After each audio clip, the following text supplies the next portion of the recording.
The Department of Public Works and Highways and the Metropolitan Manila Development Authority are intensifying their joint operations to repair road damage and mitigate flooding across Metro Manila. This as the several areas across the country continues to face heavy rainfall from the southwest monsoon or habagat. J.M. Thompson has more in this report.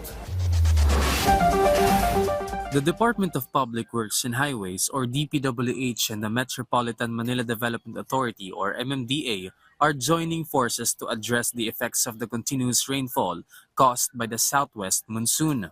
Damaged sections of EDSA and successive flooding inside and outside of Metro Manila were reported. Some parts of EDSA that were recently repaired were not spared from the heavy rain this past week.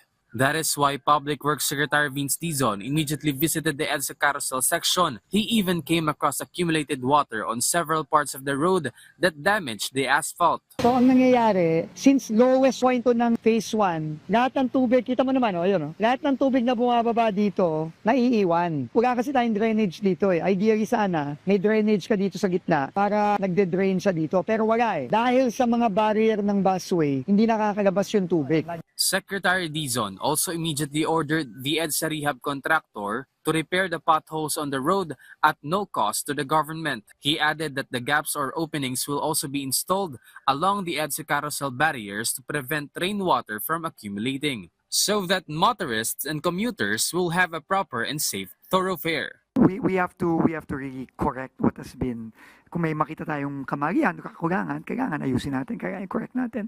Meanwhile, the DPWH is not stopping its repairs on drainage systems and other flood control projects in the country, while dredging operations and the operation of additional pumping stations are underway, which are a great help in speeding up the recession of flood waters. We will have to go project per project, LGU per LGU, province per province. That is what we have to do. And there is no overnight solution here. Dekada na itong problemang to na hindi maayos yung paggagawa ng mga proyektong to. So, this will take time. Pero kailangan nga tuloy-tuloy at consistent tayo. Meanwhile, the MMDA flood control team is continuously cleaning creeks and drainages to reduce flooding, especially in flood-prone areas. Even the maintenance of pumping stations in Metro Manila is being closely monitored by the agency to ensure their continuous operation. The MMDA is monitoring various parts of Metro Manila 24/7 for roads that will be affected by the heavy rain. Patuloy po tayong nag-dredge ng mga waterways. Lumaki po yung carrying capacity niya at bumilis po yung daloy ng tubig. At yan po ay patuloy po nating ginagawa.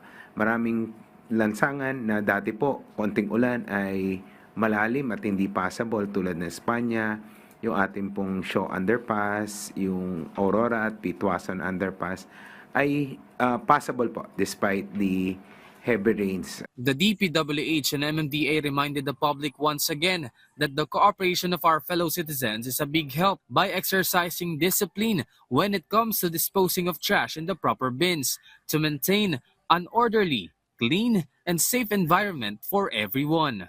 J.M. Thompson for The Nation.